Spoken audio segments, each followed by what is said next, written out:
Hello friends, நான் தான் உங்கள் விக்னேஷ் பேசுகிறேன்.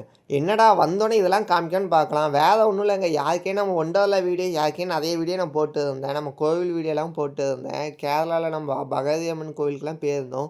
அதோட பெரிய வீடியோ தாங்க இது. இந்த பெரிய பஸ்ஸில் தாங்க போனோம். உண்மைக்கும் நல்லா வேறு லெவலில் இருந்துச்சு. லைட் செட்டப்லாம் நல்லா வேறு லெவலில் இருந்துச்சு.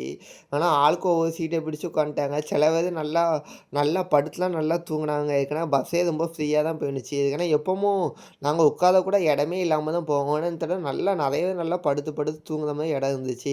நல்லாவே இருந்துச்சு. நிறையா எங்கள் வீட்டில் கொஞ்சம் எல்லாருமே படுத்து படுத்து தூங்குனாங்க. பாருங்கள், நாங்கள் எங்கள் அண்ணன் பையன் எல்லாம் நல்லா மாற்றி மாற்றி வீடியோ எடுத்துகிட்டே இருந்தோம். எல்லோரும் நல்லா டான்ஸ் ஆகிட்டு இருந்தாங்க.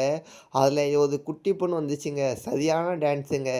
அந்த அந்த பொண்ணை பார்த்து எங்கள் அக்கா பொண்ணு நல்லா டான்ஸ் ஆகிட்டு இருந்துச்சு. நல்லாவே இருந்துச்சுங்க. நல்லா பார்த்து ஃபுல் அண்ட் ஃபுல் நல்லா என்ஜாய்மெண்ட்டாகவே இருந்துச்சோம். நல்லா போகும்போது ஃபுல்லும் சரியான ஆட்டம்.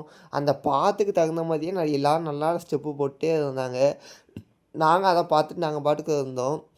கடைசி பெரிய ஆளுக்கெல்லாம் வந்து கடைசி நேரத்தில் ஒரு 2 ஸ்டெப்பு போட்டாங்க. நல்லா ஃபுல் என்ஜாய்மெண்ட்டோடு இருந்தோம். லாஸ்ட்டு பார்த்தா பகவதி அம்மன் கோயிலுக்கு வந்துட்டோம். பார்த்தா எல்லோரும் உட்காந்து பல் விளக்கிட்டு இங்கே தாங்க உட்காந்து சாப்பிட்டோம். சாப்பிட்டு நேராக கோயிலுக்குள்ளே போயாச்சு. அங்கே சுற்றி சுற்றி பார்த்தா ஃபுல் அண்ட் ஃபுல் ராத்திரி டிக்கெட்டாக தாங்க அங்கிட்டும் இங்கிட்டும் கையில் வச்சுட்டு இருக்காங்க. ஆனால் யாருக்கு தான் அடிக்கும்னு தெரியல. நான் இதுவரை ஒரு நாள் கூட வாங்கினதே கிடையாது. நீங்கள் வாங்கியிருக்கலாம்னு கண்டிப்பாக கமெண்ட் பண்ணுங்கள். ஒண்டர்லாக்கு வந்தாச்சு. சரின்னு ட்ரெஸ் எடுக்க அங்கிட்டும் இங்கிட்டும் அலைஞ்சிட்டு இருந்தோம். திரும்ப வந்துட்டு திரும்ப கீழே போய்ட்டு ட்ரெஸ் எடுத்துகிட்டு மொத்தமாக வந்தோம். சரின்னு ஒண்டர்லாக்குள்ளே போகிறதுக்கு முன்னாடி சரின்னு மொத்தமாக ஃபேமிலி எல்லோரும் வந்துட்டு இருந்தாங்க. சரின்னு வீடியோ எடுப்பேன்னு எடுத்துருந்தோம். உண்மைக்கு எல்லோரும் தனித்தனியாக அங்கே போயும் தனித்தனியாக ஆகிட்டாங்க. ஒவ்வொரு ஆளும் அவங்கவுங்க செட் செட்டாக சேர்ந்துட்டாங்க. நம்மளுக்கு கூட சேர செட்டுன்னு யாருமே இல்லை. எதுக்குன்னா, நான் வந்து ஃபேமிலியோடு போயிருந்தோம். நம்மளுக்குன்னு பார்ட்னர் யாருமே இப்போ நம்ம ஃப்ரெண்ட்ஸோடு போயிருந்தால் நல்லா உண்மைக்கும் வேறு லெவல் நல்லா என்ஜாய்மெண்ட்டாக இருந்துக்கும். நான் என் ஃப்ரெண்ட்ஸ் கூடலாம் இதுவரை எதுவுமே போனதே இல்லைங்க. நீங்கள் உங்கள் ஃப்ரெண்ட்ஸோடு இருக்கீங்களா? கண்டிப்பாக கமெண்ட் பண்ணுங்கள். எல்லோரும் தனித்தனியாக நல்லா வைப் பண்ணிட்டு இருந்தாங்க. உண்மைக்கும் பார்க்குறதுக்கே ரொம்ப ஜாலியாக இருந்துச்சு. எல்லோரும் அந்த சின்னவங்க கூடலாம் இன்னும் ஃபோட்டோலாம் எடுத்துகிட்டு இருந்தாங்க. இப்போ இப்படி இருக்குங்க, நைட்டு இதோட வேறு லெவலில் இருந்துச்சுங்க. கரெக்டாக எல்லாத்துக்கும் டிக்கெட் காட்டு உள்ளே வந்தோன்னே ஃபுல் என்ஜாய்மெண்ட் தாங்க. பாதி பாதி பேர் எங்கெங்கே போனாங்கன்னே தெரிலங்க. எல்லோரும் தனித்தனியாக போயிட்டாங்க. ஒரு 2 பேர் தான் கூட்டு சேர்ந்து தனியாகவே போயிட்டாங்க. ஃபஸ்ட்டு போனோன்னா குட்டீஸ்காண்டி உள்ள கேம் தான் இருந்துச்சு. சரின்னு ஏற்றிட்டோம் எங்கள் வீட்டு குட்டீஸ்க்கெலாம்.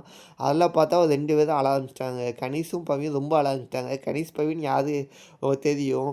என் வீடியோ முதல்லேருந்து பார்த்துருந்தா உங்களுக்கு கணேஷ் பவின் யாருன்னு கண்டிப்பாக தெரிஞ்சிருக்கும். அவங்க பார்த்தா உட்காந்து அழ ஆரம்பிச்சிட்டாங்க. ஆனால் அவங்க தான் ரொம்ப போகணும், ஒண்டர்லா போகணும் ரொம்ப இதாகவே இருந்தாங்க. வேணா இந்த கேம்லாம் போனாங்க. வேணா கேமுக்குள்ளே வந்து ஃபோனை வச்சு கொண்டு போக முடியல. ஏன்னா ரொம்ப சுற்றுறதுனால ஃபோன் கீழே விழும்போது ரொம்ப பயமாக இருந்துச்சு. எல்லா கேமுமே ஓரளவுக்கு விளாண்டோங்க. முடிஞ்ச அளவு கவர் பண்ணி வீடியோ எடுத்துக்கோங்க. ஆனால் உண்மைக்கு நல்லா வேறு லெவல் என்ஜாய்மெண்ட்டாக இருந்துச்சு. நீங்கள் இதுமாரி கண்டிப்பாக ஒண்டர்லா போயிருந்தால் கண்டிப்பாக உங்களுக்கு அந்த எக்ஸ்பீரியன்ஸ் எப்படி இருந்துச்சுன்னு சொல்லுங்கள். எனக்கு வந்து நான் வந்து என் மாப்பிள்ளை மாதிரி ஃப்ரெண்ட்ஸோடு போயிருந்தேன். அது போய் ஒரு 2 மாதம் இருக்கும். அதுக்குள்ளே ஃபேமிலியோடு போயிருந்தேன். என் மாப்பிள்ளை மாதிரி ஃப்ரெண்ட்ஸோடு போயிருக்கும்போது அது ஒரு வேறு லெவல் என்ஜாய்மெண்ட்டாக இருந்துச்சு.